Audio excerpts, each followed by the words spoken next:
Safdah TV. Assalamualaikum warahmatullahi wabarakatuh. Alhamdulillah, nahmaduhu wa nasta'inuhu wa nastaghfiruh. Wa na'udzu billahi min syururi anfusina wa min sayyiati a'malina. Man yahdihillahu fala mudilla lahu wa man yudlil fala hadiya lahu. Wa asyhadu an la ilaha illallah wahdahu la syarika lah wa asyhadu anna Muhammadan abduhu wa rasuluh. Qala Allah Ta'ala fi kitabihil karim, ya ayyuhalladzina amanu taqullaha haqqa tuqatih wa la tamutunna illa wa antum muslimun, amma ba'd. Kita lanjutkan Bapak dan Ibu sekalian, hadis 499 ya. Hah? Benar nggak, ibu-ibu? Ihwal tentang munculnya Dajjal dan turunnya Isa bin Maryam.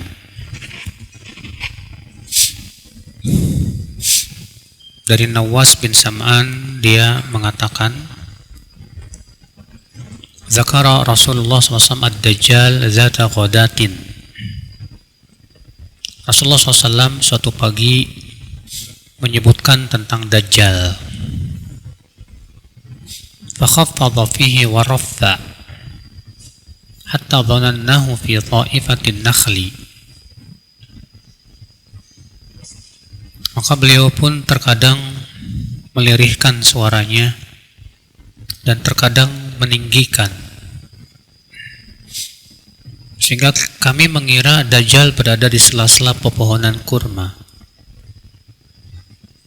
Ini tata cara Rasulullah menyampaikan, ya. Falamma ruhna ilaihi arafa dzalika fina faqama ma sya'nukum. Ketika kami kembali menemui beliau, beliau pun kemudian mengenal itu pada kami. Maka beliau bersabda, Masya nukum, ada apa dengan kalian? Qulna ya Rasulullah, Zakarta ad-Dajjal ghadatan fakhaffadta fihi wa rafa'ta hatta dhanannahu fi ta'ifatin nakhli. Wahai Rasulullah, engkau menyebutkan Dajjal pagi hari, engkau pun mengangkat suara dan melirihkan suara sampai-sampai kami mengira ia berada di sela-sela pohon kurma. Faqala ghairud Dajjal akhwafu ghairud Dajjal akhwafuni alaikum. Selain Dajjal, ya, yang paling aku khawatirkan atas kalian. In yakhruj wa ana fikum fa ana hajijuhu dunakum. Jika Dajjal keluar sementara aku masih ada, aku yang akan membela kalian. Wa in yakhruj wa lastu fikum famru'un hajiju nafsih. Tapi Dajjal jika keluar sementara aku tidak ada, sudah meninggal, maka setiap oranglah yang menyelamatkan dirinya sendiri. Wallahu khalifati ala kulli muslim, dan Allah lah penggantiku pada setiap muslim. Innahu syabun qatat ainuhu ta'ifah. Sungguhnya ia seorang pemuda. Qatat, ya, qatat itu artinya rambutnya keribo gitu, Pak. Iya. Matanya nyembul. Ka'anni ushabbihuhu bi Abdul Uzza bin Qatan. Ya, aku menyerupakan dia persis dengan Abdul Uzza bin Qatan. Faman adrakahu minkum falyaqra alaihi fawatiha suratil Kahf. Siapa yang mendapatkan Dajjal di antara kalian, hendaklah dibacakan kepadanya awal-awal surat Al-Kahfi, itu 10 awal surat Kahfi. Innahu kharijun khallatan baina Syam wal Iraq. Sesungguhnya ia akan keluar di sebuah tempat antara Syam dan Irak. Dalam satu yang lain disebutkan bahwa ia muncul di Khurasan, ya, di sebuah tempat namanya Yahuda. Fa'atha yaminan wa'atha shimalan. Maka ia pun berbuat kerusakan di kanan dan di kiri. Ya ibadallah fasbutu. Wahai hamba-hamba Allah, tegarlah kalian, kokohlah kalian saat itu. Qulna ya Rasulullah, wa ma labthuhu fil ard. Kami bertanya, wahai Rasulullah, berapa lama ia tinggal di bumi ini? Qala arba'una yauman. Yaumun kasanah, wa yaumun kasyahr, wa yaumun kajumu'ah, wa sairu ayyami ka ayyamikum. Dia tinggal di bumi ini 40 hari. Hari pertama panjangnya sama dengan setahun. Hari kedua panjangnya sama dengan sebulan. Dan hari yang kedua, yang ketiga panjangnya sama dengan seminggu. Dan hari-hari berikutnya sama dengan hari-hari kalian. Qulna ya Rasulullah, fadzalika al-yawmu alladhi kasanatin atakfina fihi salatu yaum. Lalu kami bertanya, wahai Rasulullah, di hari yang panjangnya sama dengan setahun itu, apakah mencukupi kami untuk sholat sehari sama dengan hari-hari biasa? Kata Rasulullah, la, tidak cukup. Uqduru lahu qadrah, perkirakan saja oleh kalian. Artinya, ya di hari yang panjangnya 1 tahun ini, Pak, sholatnya tetap seperti biasa gitu, Pak. Karena saat itu matahari ditahan oleh Allah selama setahun. Tapi sholatnya tetap seperti hari biasa. Ya, bagaimana caranya? Kata Rasulullah, perkirakan saja. Ya, mudah-mudahan masih ada jam tangan waktu itu, Pak.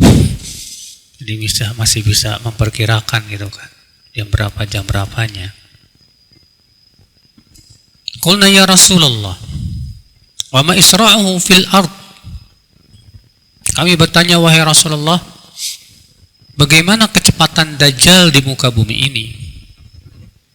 Qal kal ghais istadbarathu rih, bagaikan air hujan yang ditiup, yang dibawa oleh angin. Ya. Fayati 'alal qaum fayad'uuhum fayu'minuna bih wa yastajibuna lah. Fayamurus sama fatumtiru wal ardu fatumbitu fataruhu 'alaihim sarihatum atwal ma kanat dhurran wa asbaghahu dhuru'an wa amaddahu khawasir. Maka kemudian Dajjal mendatangi suatu kaum, Pak, dan mendakwahi mereka. Ya. Mendakwahi mereka, mendatangi mereka, maka mereka pun berimanlah kepada siapa? Dajjal. Ya. Dan memenuhi seruan Dajjal. Karena kan Dajjal itu kan misinya, Pak, bahwa dirinya mengaku dirinya Tuhan. Dirinya mengaku apa? Tuhan. Maka Dajjal pun memerintahkan bumi agar menumbuhkan tanaman. Bumi lantas menumbuhkan tanaman. Hewan-hewan ternak mereka pun itu, para pengikut Dajjal itu, pulang pada sore hari dengan punuk-punuk yang tinggi, kantong-kantong susu yang penuh, dan lambung-lambung yang lebar. Ya, subhanallah. Ini kalau ngikutin Dajjal dikasih kenikmatan dunia, Pak. Ya, dikasih berbagai macam kenikmatan. Sumayatil qaum fayad'uhum. Kemudian Dajjal mendatangi lagi kaum yang lain untuk mendakwahi mereka kepada peribadahan kepada Dajjal. Fayarudduna alaihi qawlah,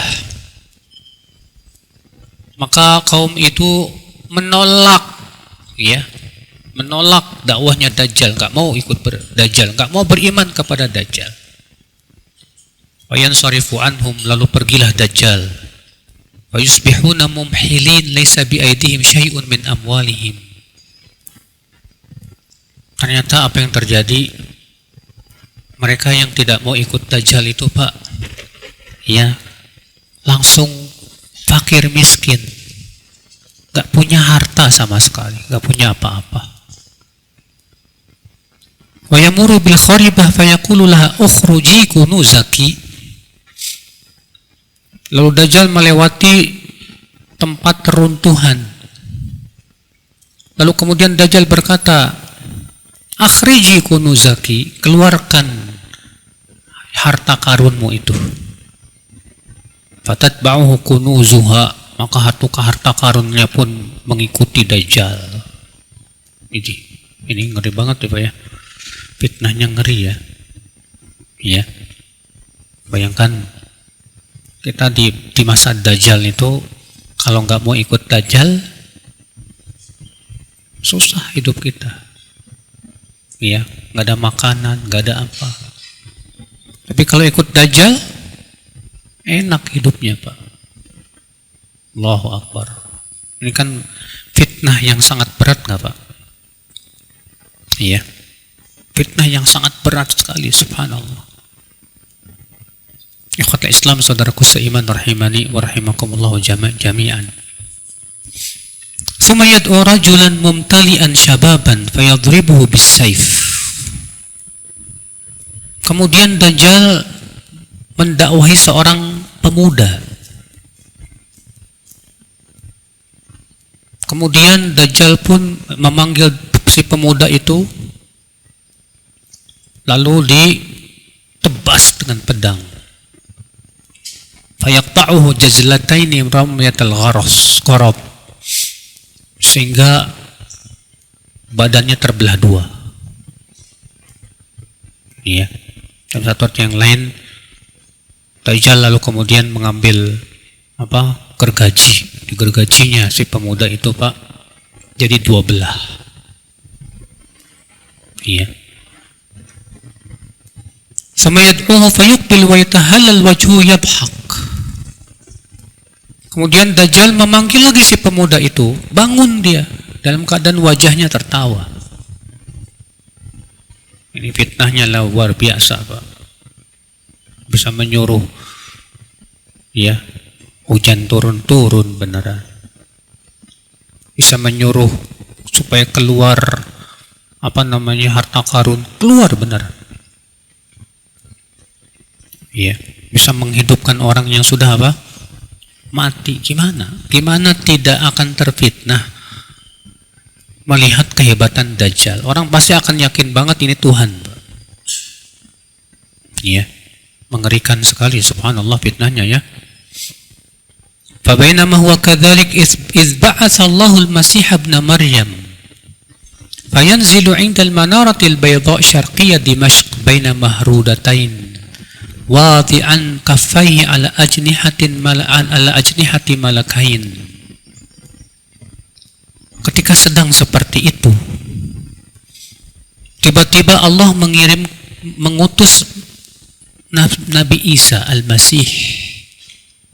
Maka ia pun turunlah di menara putih di timur kota Damaskus. Ya. Di timur kota Damaskus, di mana dia ya meletakkan dua telapak tangannya di sayap malaikat. Itta'ta'a ra'sahu qatar, idza ta'ta'a ra'sahu qatar, wa idza rafa'ahu tahaddara minhu jumman kallu'lu. Beliau kalau menunduk, meneteslah air dari rambutnya. Kalau beliau mendongak, maka terlihatlah juman. Juman itu artinya rambut yang menutupi telinga di sini, ya, bagaikan permata. Fala yahillu likafirin yajidu riha nafasihi illa mat. Tidak ada satupun orang kafir yang mendapatkan nafasnya Nabi Isa kecuali pasti mati itu orang kafir. Wa nafasuhu yantahi haitsu yantahi tarfuhu. Di mana nafasnya Nabi Isa itu sejauh mata memandang beliau. Wa yatlubuhu hatta yudrikahu bi babil luddin. Maka Nabi Isa pun terus mengejar siapa? Dajjal. Hingga Nabi Isa pun berhasil mendapatkan Dajjal di sebuah tempat namanya Babul Lud. Fayaktuluhu, lalu Dajjal membunuhnya, ya, dengan tombak.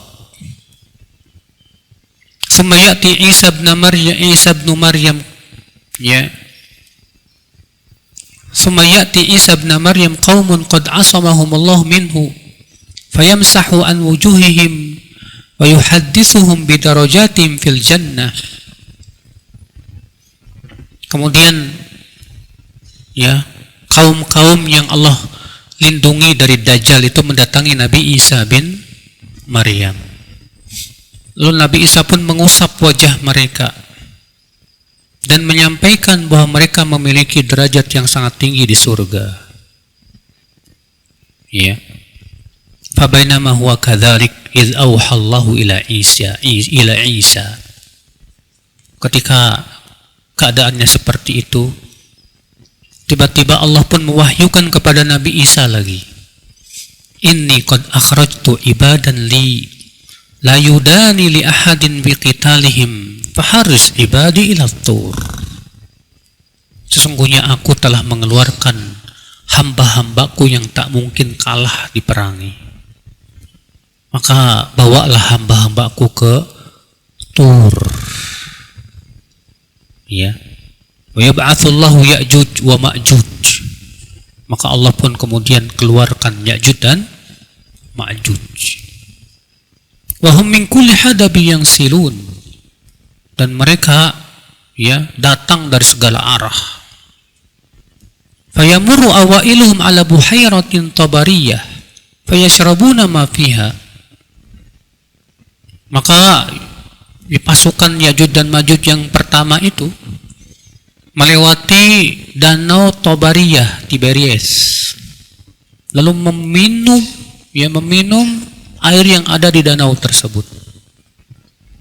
Wa yamuru akhiruhum fayaquluna laqad kana bihadzi marratan ma. Pasukan yang terakhirnya pas lewat danau itu sudah kehabisan air, Pak. Dan berkata, kayaknya tadinya ada air di sini. Ya.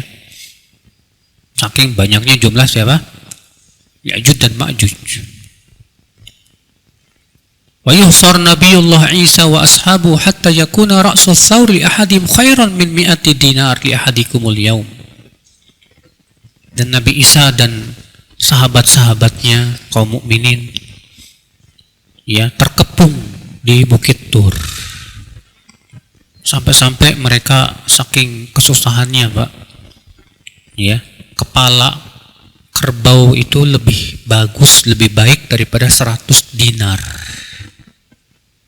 Karena kelaparan. Fayarghabu Nabiullah Isa wa ashabuh fayursillahu alaihimun naghaf fi riqabihim. Lalu Nabi Isa dan para sahabatnya dari kalangan kaum mukminin memohon kepada Allah, berdoa. Maka Allah pun kirimkan ulat, ya, yang yang keluar dari tengkuk-tengkuknya Ya'juj dan Ma'juj. Fayusbihuna farsa kamautin nafasin wahidah. Maka apa yang terjadi? Ya'juj Ma'juj pun mati semuanya, sekaligus matinya. Summa yahbithu Nabiullah Isa wa ashabu ilal ard fala yajiduna fil ardi mawdi'a shibrin illa mala'ahu zahamuhum wa natnuhum.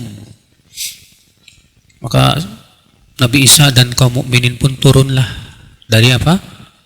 Dari bukit Tur. Dan ternyata bumi ini dipenuhi oleh mayat-mayat, bangkai-bangkainya siapa? Ya'juj dan Ma'juj. Fayarghabu Nabiyullah Isa wa ashabuhu ilallah. Maka kemudian Nabi Isa dan para sahabatnya dari kalangan kaum mukminin juga kembali berdoa kepada Allah. Fayursilullahu tayran ka'anaqil bukht fatahmiluhum fatatrahuhum haitsu sya'allah. Lalu Allah mengirimkan burung yang seperti leher-leher unta. Lalu burung-burung itu mengambil mayat-mayat Ya'juj dan Ma'juj dan membuangnya ke tempat yang hanya Allah yang Maha tahu. Summa yursilullahu mataran la yakunu minhu baitu madarin wala babarin fayaqsilul arda hatta yatrukaha kazalafah summa yuqalu lil ardi ambiti samarataki waruddi barakataki. Kemudian Allah pun turunkan hujan yang menimpa semua tempat dan mencuci bumi sebersih-bersihnya. Ya. Kemudian dikatakanlah kepada bumi, tumbuhkanlah buah-buahanmu dan kembalilah barokahmu itu. Fayawma idzin ta'kulul isabah minar rummanah fayastadhilluna biqihfiha. Dan di hari itu, Pak, kata Rasulullah, ya, ada isabah itu jumlah sekitar 9 orang, ya. Itu memakan satu buah delima, masih sisa. Berarti di zaman itu saking barokahnya itu, Pak, sampai buah delima itu besar dimakan oleh sekumpulan orang tetap masih sisa. Iya. Diberkahi makanan saat itu hewan-hewan. Hatta innal liqha minal ibil la taqfil fi'a minan nas. Ya, sampai-sampai unta itu bisa mencukupi banyak orang. Demikian pula sapi bisa mencukupi satu kabilah. Kambing mencukupi banyak manusia karena saking barokahnya di zaman itu.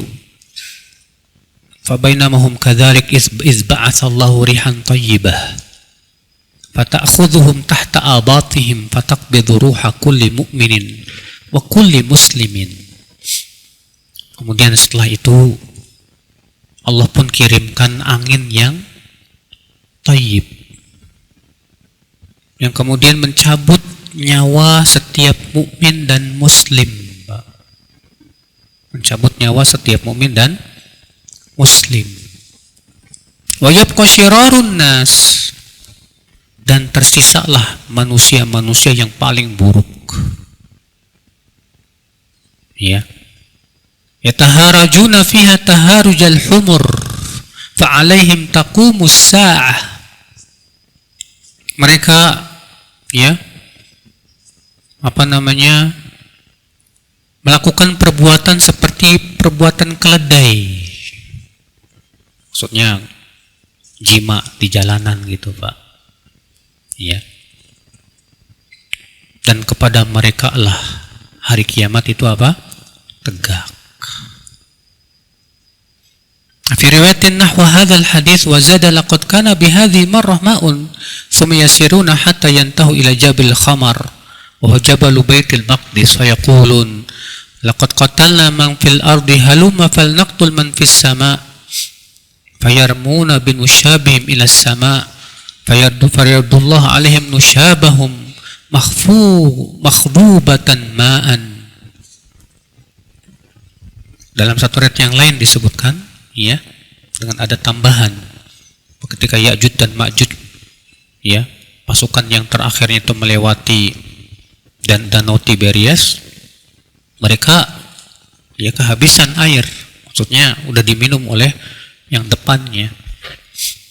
Kemudian mereka pun sampailah ke sebuah gunung yang bernama Gunung Khamar, yaitu gunung Baitul Maqdis. Lalu mereka berkata, kita sudah berhasil membunuh orang yang ada di bumi ini. Ayo kita bunuh yang ada di langit sana.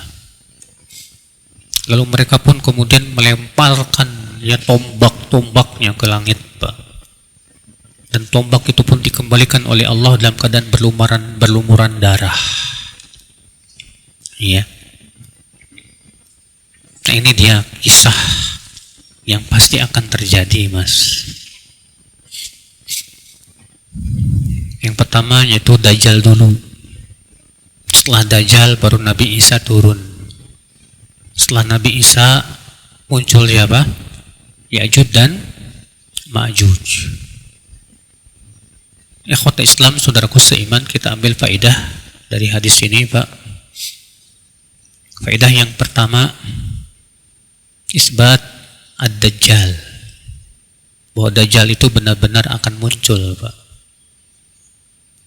Dajjal bukan simbol, tapi dia betul-betul manusia. Yang kata Rasulullah, rambutnya itu syadidul ju'udah, qatit, yaitu rambutnya keribo gitu, Pak. Matanya ya pecak sebelah, yang kanan itu nyembul seperti inabah pafiyah, seperti anggur. Kepalanya kata Rasulullah seperti ular, nggak bisa diem. Bukan kepala kayak ular, Pak, bukan. Ya, orang Arab menyebutkan kalau orang yang kepalanya nggak mau diem tuh dia kepala ular. Kenapa? Karena kepalanya nggak mau diam. Ada Dajjal seperti itu tuh, Pak. Kemudian badannya besar, Pak. Karena dalam hadis Tamim yang diceritakan bahwa Tamim melihat seorang laki-laki yang diikat dengan rantai-rantai besi. Kata Tamim, belum pernah aku melihat manusia sebesar itu. Badannya besar. Ya. Dan fitnahnya Dajjal ini dahsyat sekali masalahnya, Pak.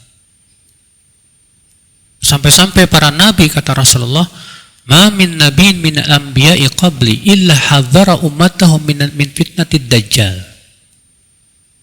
Tidak ada seorang pun nabi sebelumku kecuali mengingatkan umatnya tentang bahaya Dajjal. Kenapa para nabi lebih mengkhawatirkan Dajjal daripada Ya'juj dan Ma'juj, Pak? Karena Ya'juj dan Ma'juj itu nggak ada misi untuk mengubah keimanan, tidak. Ya'juj dan Ma'juj itu hanya membunuh aja, merusak, membunuh. Ya'juj kalau melewati suatu desa dibunuh semua orangnya, dihancurkan ya rumah-rumahnya dan yang lainnya. Gak ada misi untuk supaya mereka menyembah selain Allah. Kalau Dajjal fitnahnya besar, misinya supaya manusia menyembah dirinya. Dan diberikan oleh Allah kehebatan yang luar biasa. Bisa menyuruh awan turun, hujan turun beneran. Orang yang mengikuti Dajjal maka berbagai macam kesenangan dunia terbuka buat dia. Orang yang tidak mau ikut Dajjal dijadikan susah hidupnya, Pak. Zaman sekarang aja kita lihat, Pak. Ya, orang mau ganti agamanya demi dapat Indomie, Pak. Ya nggak, Mas? Ya, Indonesia banyak seperti itu. Mau dia mengganti imannya, agamanya hanya demi sesuap nasi.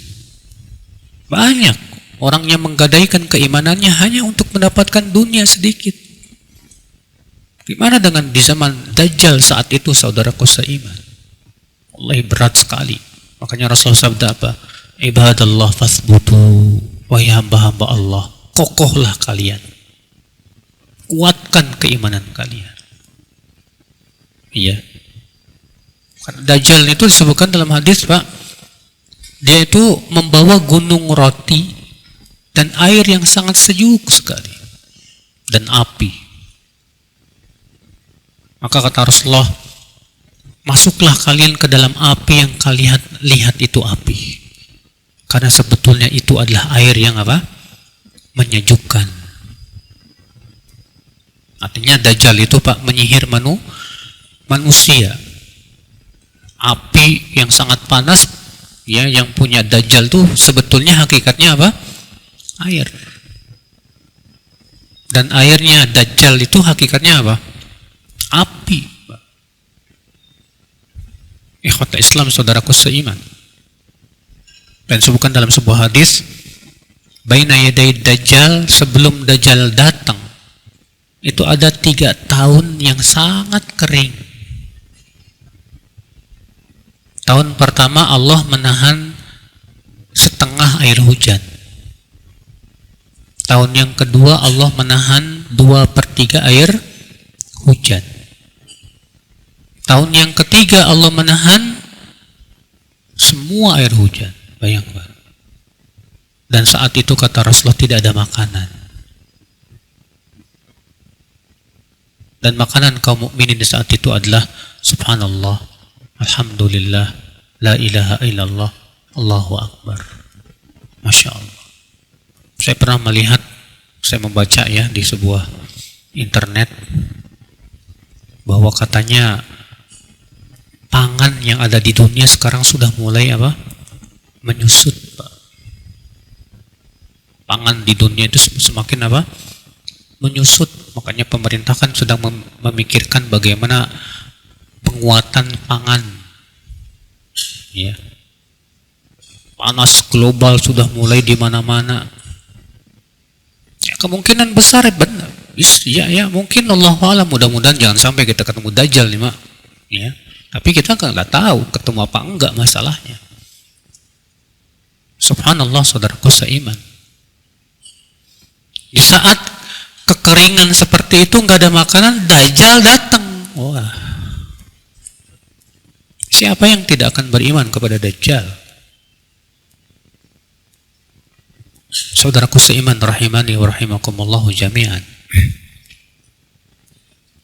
Hadis ini kita ambil faedah yang kedua, Pak.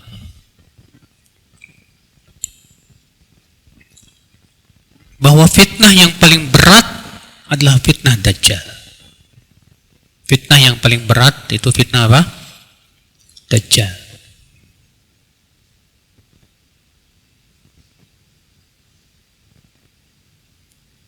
Di zaman sekarang fitnah banyak, Masya Allah. Fitnah syubhat, fitnah syahwat. Dan terus fitnah itu akan bertambah. Sampai puncaknya di zaman siapa? Dajjal. Maka siapa yang di zaman sekarang, Pak, dia tetap kokoh menghadapi berbagai macam fitnah, terus bersabar berpegang kepada sunnah, insya Allah mudah-mudahan dia selamat dari apa? Dajjal. Kita ini di zaman sekarang dengan fitnah-fitnah yang ada zaman sekarang aja banyak yang imannya langsung kolep, Pak. Fitnah HP apalagi. Fitnah HP ini mengerikan sekali, Pak. Banyak orang yang habis waktunya pakai buat HP. Dia nonton drakor, nonton film-film yang gak ada manfaatnya, habis, gak barokah.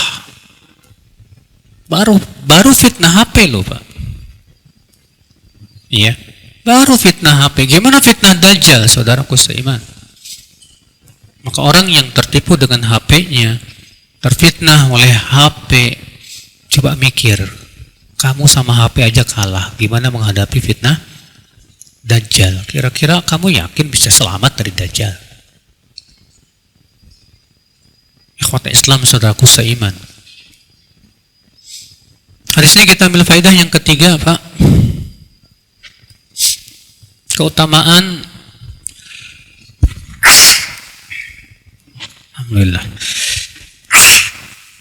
Alhamdulillah. Ya,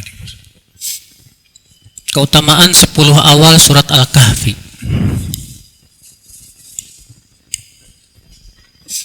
Karena kata Rasulullah, siapa di antara kalian yang bertemu dengan Dajjal, bacakan 10 awal surat Al-Kahfi. Siapa di antara antum yang sudah hafal 10 Al-Kahfi? Udah pada hafal belum?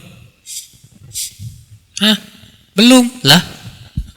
Yakin gak ketemu Dajjal, Mas? Ya gampang Ustadz, nanti saya bacain pakai mushaf. Lah kalau mushafnya diambil?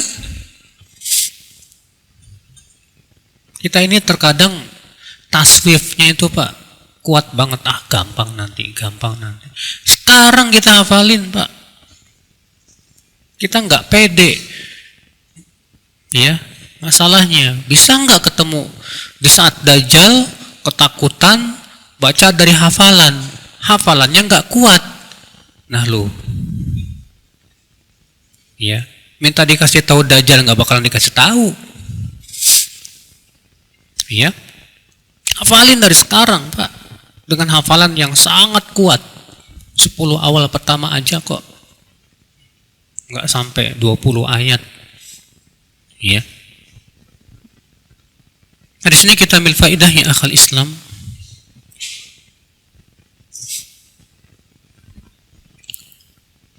Pentingnya berpegang kepada sunnah. Karena orang yang berpegang kepada sunnah selamat dari Dajjal. Karena Rasulullah sabda, kalau Dajjal keluar dan aku masih hidup, aku yang akan membela kalian. Tapi kalau Dajjal keluar, aku sudah meninggal. Setiap orang membela dan menyelamatkan dirinya masing-masing. Berarti, ya, kalau Rasulullah masih hidup, Rasulullah yang akan melawan Dajjal. Rasulullah sudah meninggal, tapi Rasulullah meninggalkan sunnah. Meninggalkan apa? Sunnah. Maka pegang sunnah Rasulullah kuat-kuat di akal Islam. Orang yang berpegang kepada sunnah Rasulullah, biiznillah, ya Allah kuatkan ia di saat Dajjal datang. Asal ketika sebelumnya dia kuat berpegang kepada apa? Sunnah Rasulullah SAW. Karena berpegang kepada sunnah itu sekali lagi nggak mudah, Pak, nggak mudah. Iya, berat. Hadis ini juga menunjukkan akal Islam bahwa tidak setiap orang yang punya kelebihan itu wali, Pak. Kalau antum melihat ada orang yang nggak mempan dibacok, bisa berjalan di atas apa? Air. Gak bisa langsung kita kan, wah ini jangan-jangan wali ini. Ya. Dukun bisa nggak melakukan perbuatan itu, Pak? Bisa. Apalagi Dajjal lebih hebat lagi.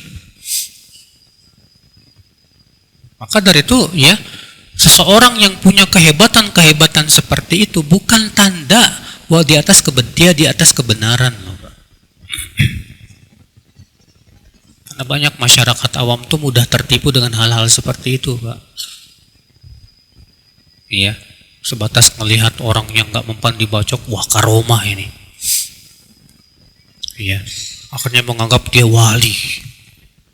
Tidak, Imam Syafi'i rahimahullah ketika mendengar perkataan Laits bin Sa'ad berkata, kalau aku melihat ada orang yang berjalan di atas air, aku tidak akan terima sampai aku melihat sesuai enggak dengan sunnah Rasulullah SAW. Kata Imam Syafi'i rahimallahu Laits, ya qad qassar, semoga Allah merahmati Laits, beliau kurang. Aku katakan, kalau aku melihat ada orang yang bisa terbang di udara, aku tidak terima sampai aku melihat sesuai sunnah, Pak. Patokan kita itu sesuai dengan Al-Quran dan Sunnah? Tidak. Bukan sebatas dia punya kehebatan, ya ilmu kanuragan, bukan. Makanya hati-hati, Mas. Terkadang dukun itu pakai baju kiai. Dukun dia, tapi pakai gamis, pakai sorban. Ya. Dulu itu pernah Pak di TV itu, Pak. Apa itu? Ghostbuster tuh Pak. Wah, ya nangkep hantu, ya.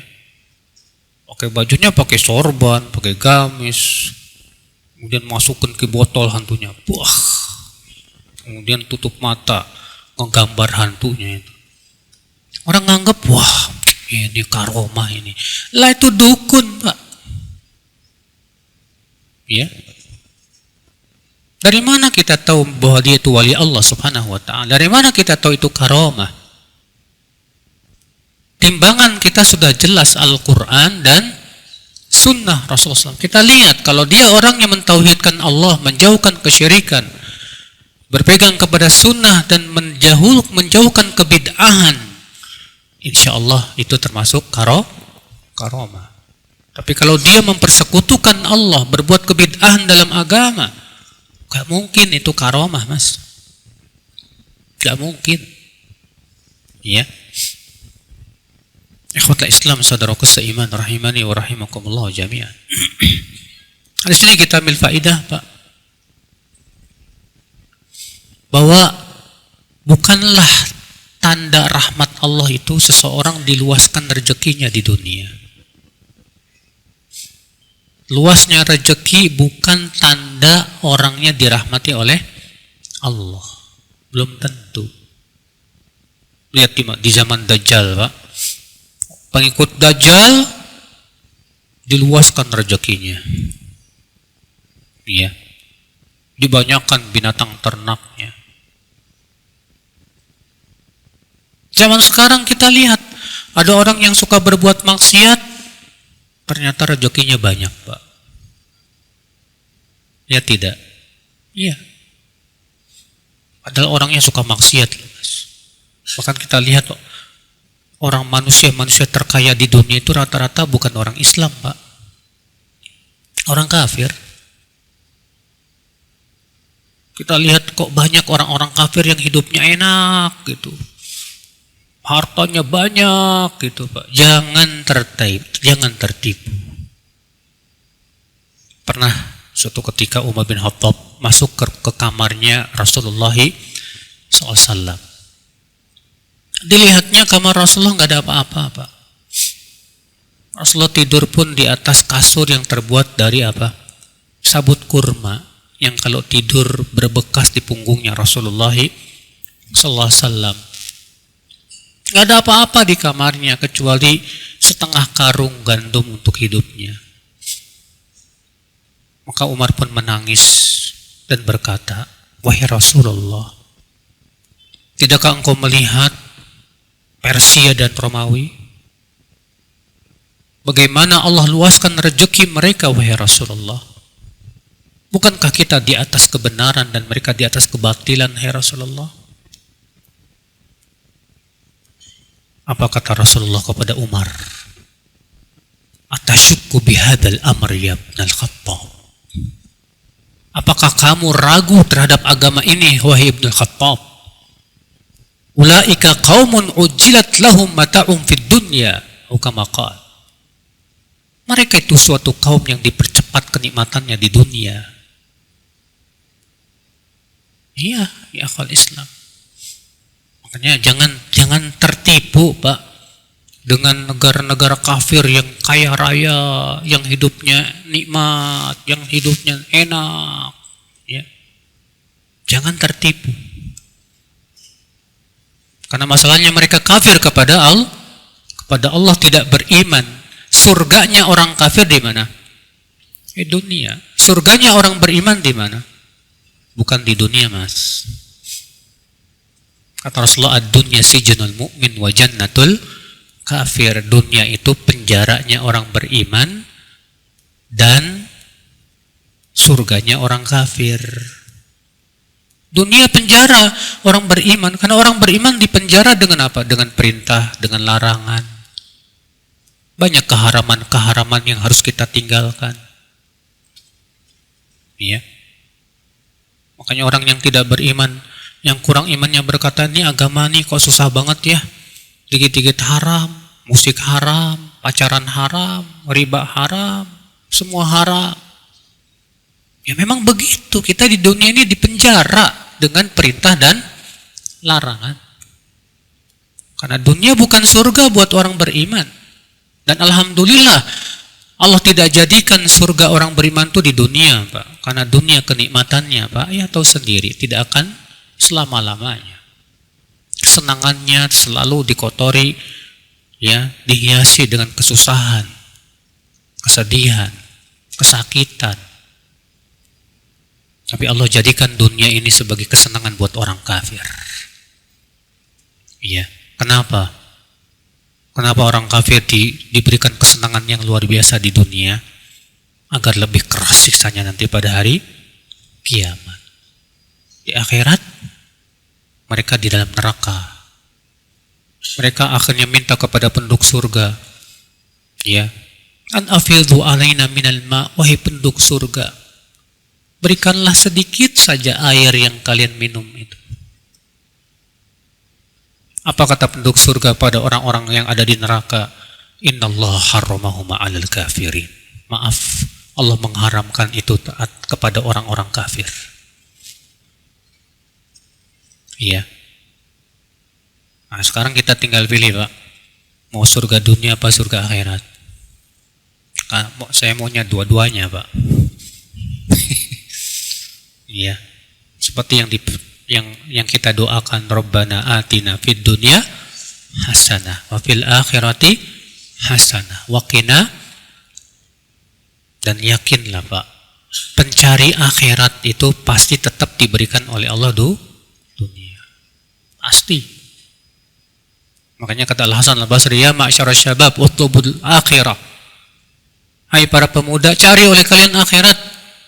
Fa inni wajadtu talibal akhirah utiyad dunya. Karena aku melihat orang yang benar-benar mencari akhirat tetap diberi dunia. Dan aku melihat orang yang hanya mengejar dunia gak dikasih akhirat, Pak. Berpaling dia dari akhirat. Iya. Makanya orang yang mengejar akhirat dapat dua. Dapat rezeki di dunia dan dapat rezeki yang kekal dalam surga. Tapi orang yang hanya mengejar dunia, cuma dapat dunia itu pun juga kalau ditakdirkan. Di akhirat nggak dapat apa-apa. Ikhwatul Islam, saudaraku seiman rahimani wa rahimakumullah jami'an. Di sini kita ambil faedahnya akal Islam.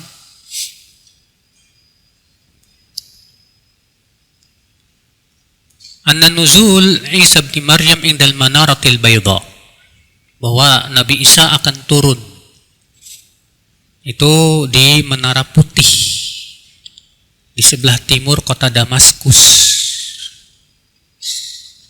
Ya, yang saya dengar dari para masyayikh itu menaranya Masjid Jami Damaskus yang ada sekarang. Karena menaranya putih, Pak. Menaranya apa? Berwarna putih. Disitulah Nabi Isa akan turun biiznillah. Dan saat itu kerajaan Islam yang terakhir adanya di sana. Kerajaan Islam yang terakhir adanya di mana? Di Damaskus itu, ya.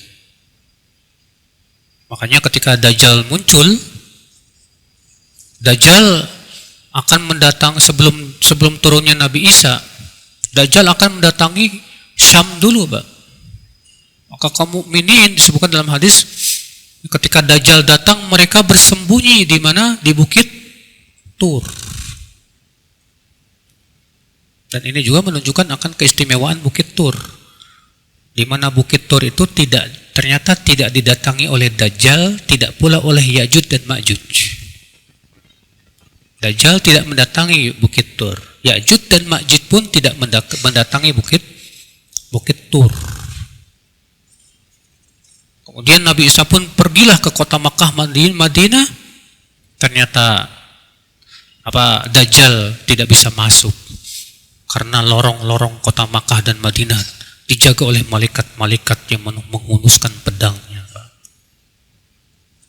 Lalu Dajjal mengepung kota Madinah.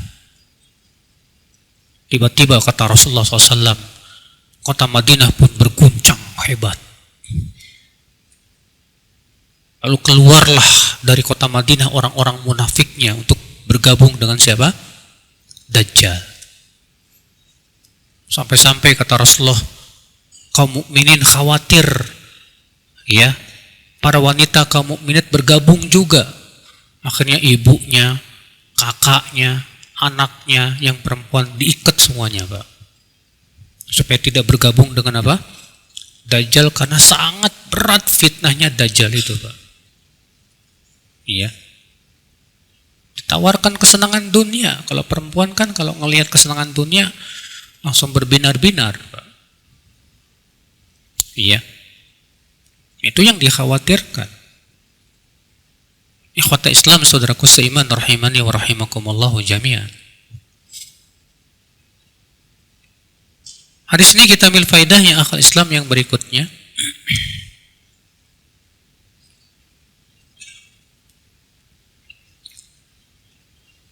Bahwa Dajjal akan dibunuh di sebuah tempat namanya Babul Lut oleh Nabi Isa alaihissalatu wassalam. Disitulah Dajjal dihabisi dan mati. Lalu bagaimana pengikut-pengikut Dajjal? Karena kan sebelum, ya, disebutkan dalam riwayat yang lain, Nabi Isa itu turun di waktu subuh.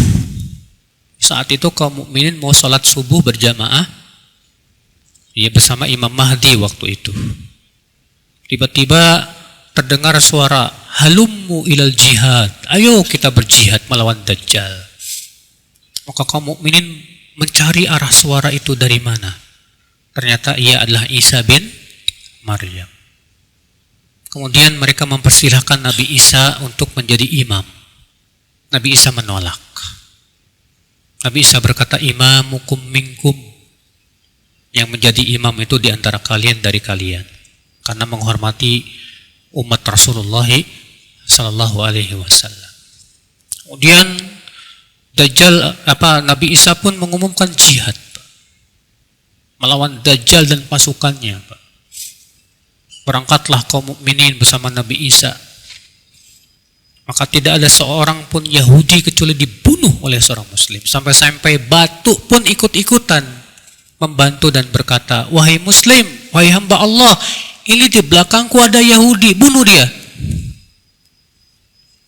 Kecuali pohon Gorqot, karena itu memang pohonnya mereka. Iya. Setelah Nabi Isa meninggal, setelah Dajjal mati, semua ahli kitab beriman. Semua ahli kitab apa? Beriman. Allah berfirman, wa im min ahlil kitabi illa la yu'minanna bihi qabla mauti. Tidak ada seorang pun ahli kitab kecuali akan beriman kepada Nabi Isa sebelum matinya Nabi Isa, sebelum meninggalnya beliau. Sementara kan Nabi Isa belum meninggal, Pak. Nabi Isa diangkat kemana? Ke langit. Meninggalnya kapan? Nanti setelah turun di akhir zaman. Setelah itu Nabi Isa akan meninggal dan dikuburkan. Ya. Karena di zaman Nabi Isa apa? Hanya diterima 2 saja. Kalau enggak masuk Islam, dibunuh. Di zaman Nabi Isa dihapuskan jizyah. Demikian Rasulullah yang mengabarkan. Ikhwatul Islam, saudaraku seiman. Tak lama kemudian keluar Ya'juj dan Ma'juj. Di sini menunjukkan akan adanya Ya'juj dan Ma'juj. Siapa sih Ya'juj dan Ma'juj itu, Pak? Ya'juj itu dan Ma'juj 2 kabilah. Kabilah yang satu namanya Ya'juj, kabilah yang kedua namanya apa? Ma'juj. Kata Rasulullah, mata mereka sipit, hidung mereka pesek, wajah mereka seperti, ya, kalmajan al-mutraqah, perisai. Wajahnya kayak apa? Perisai, itu ciri-cirinya. Oh, berarti mereka orang Cina? Bukan, Pak. Iya. Memang kalau melihat ciri-cirinya kayak mereka, tapi itu bukan. Iya, mungkin bangsa, ya, apa masih satu keturunan, Allahu a'lam, nggak tahu lah. Yang jelas Ya'juj dan Ma'juj, Rasulullah mengabarkan bentuknya, wajahnya begitu. Matanya sipit, hidungnya pesek, wajahnya kayak perisai. Ya. Sama persis seperti yang Rasulullah kabarkan tentang ketika Rasulullah menggambarkan pasukan Tartar. Pasukan apa? Tartar sama seperti Rasulullah. Sigharul a'yun. Matanya kecil. Ya. Kemudian wajahnya kalmajan al-mutraqah, seperti perisai. Ya, bangsa Mongolia waktu itu. Ya. Hanya Allah yang Maha tahu bagaimana bentuknya Ya'juj dan Ma'juj. Yang jelas itu bakalan keluar nanti di akhir zaman. Mungkin ada yang bertanya, Ustaz, Ya'juj dan Ma'juj sekarang di mana ya? Kok jumlah sebanyak itu nggak bisa ketahuan? Ya itulah kuasanya Allah. Kuasanya Allah, Pak. Allahu ala kulli syai'in qadir. Allah Maha Kuasa atas segala sesuatu. Mudah bagi Allah untuk menyembunyikan suatu bangsa yang sangat jumlahnya besar seperti itu. Hanya Allah yang Maha tahu di mana dia berada. Di mana Ya'juj dan Ma'juj ternyata sudah ada di masa Dzulqarnain yang Allah ceritakan di surat apa itu? Al-Kahfi itu. Iya. Dan disebutkan dalam hadis Ya'juj dan Ma'juj itu tidak mati sampai punya anak 1000 orang. Baru mati. Iya. Dan mereka terus menggali. Setiap kali mau bolong, mau tembus. Apa kata mereka? Ayo kita balik lagi besok.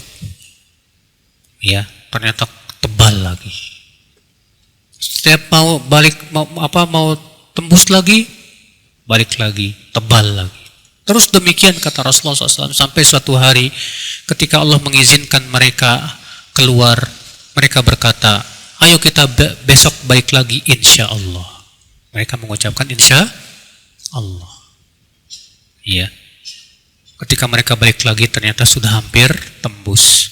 Lalu kemudian mereka pun berhasil menembusnya dan keluar. Ikhwatul Islam, saudaraku seiman.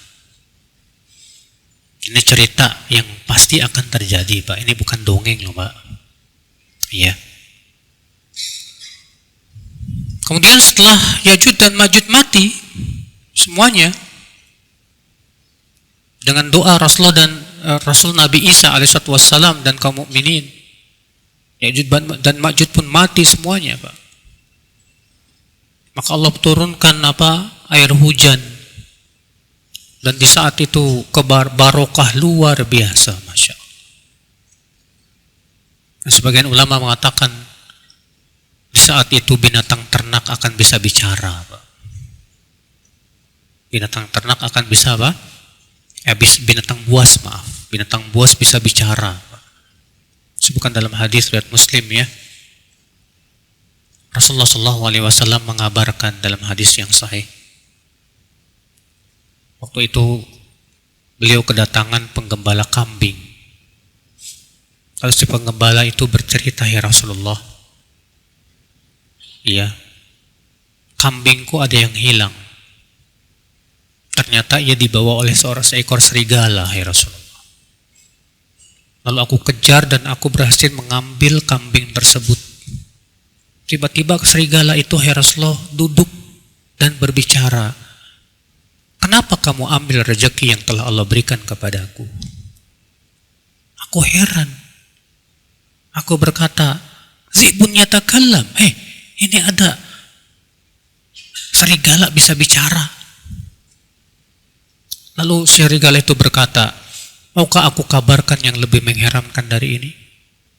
Apa itu? Muhammadun biyasrib. Ya'tihi wahyu minas sama'. Yang lebih mengherankan dari ini, Muhammad di kota Yathrib, ia diberikan wahyu dari langit. Maka penggembala ini pun pergilah ke Rasulullah Sallallahu Alaihi Wasallam dan masuk Islam dan menceritakan kisah itu kepada Rasulullah SAW. Apa kata Rasulullah? Demi zat yang diriku berada tangannya, sesungguhnya binatang buas, Pak, nanti kelak akan berbicara.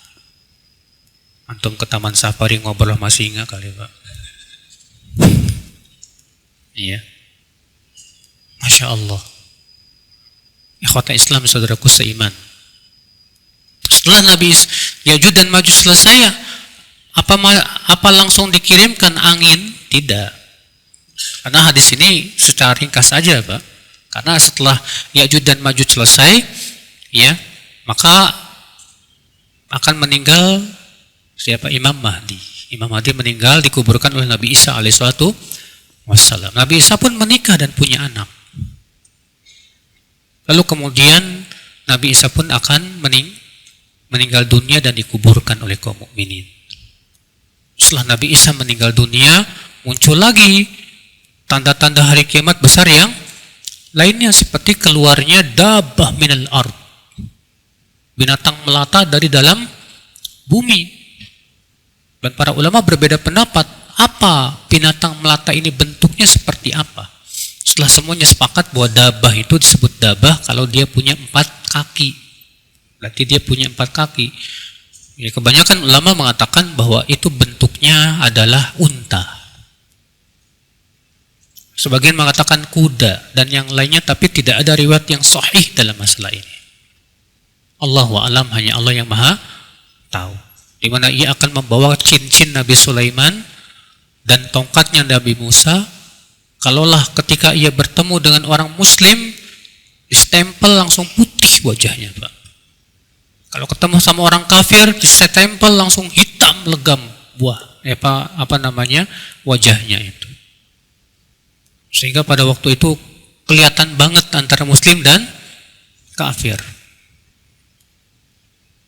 Datang lagi kemudian tanda-tanda hari kiamat besar yang lainnya. Di antara tanda hari kiamat besar yaitu akan ada 3 daratan yang akan Allah tenggelamkan.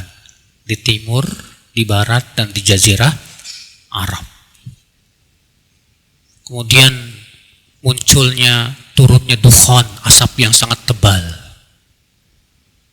Kemudian munculnya api dari arah Yaman yang kemudian merembet ke seluruh dunia, yang akan memaksa manusia untuk kumpul di Syam, yang kemudian ditiupkannya sangka kala. Iya, demikian akhwat Islam, semua itu dikabarkan oleh Rasulullah sallallahu alaihi wasallam, dan tentunya Rasulullah tidak mungkin berbicara dari hawa nafsunya. Semua itu wahyu dari Allah. Wa ma yantiqu 'anil hawa in huwa illa wahyu yuha. Kewajiban kita adalah imani bahwa itu semua pasti akan terjadi. Kapannya Allahu a'lam. Yang jelas kewajiban kita terus beriman, ya, beramal saleh, ittiba kepada Rasulullah sallallahu alaihi wasallam.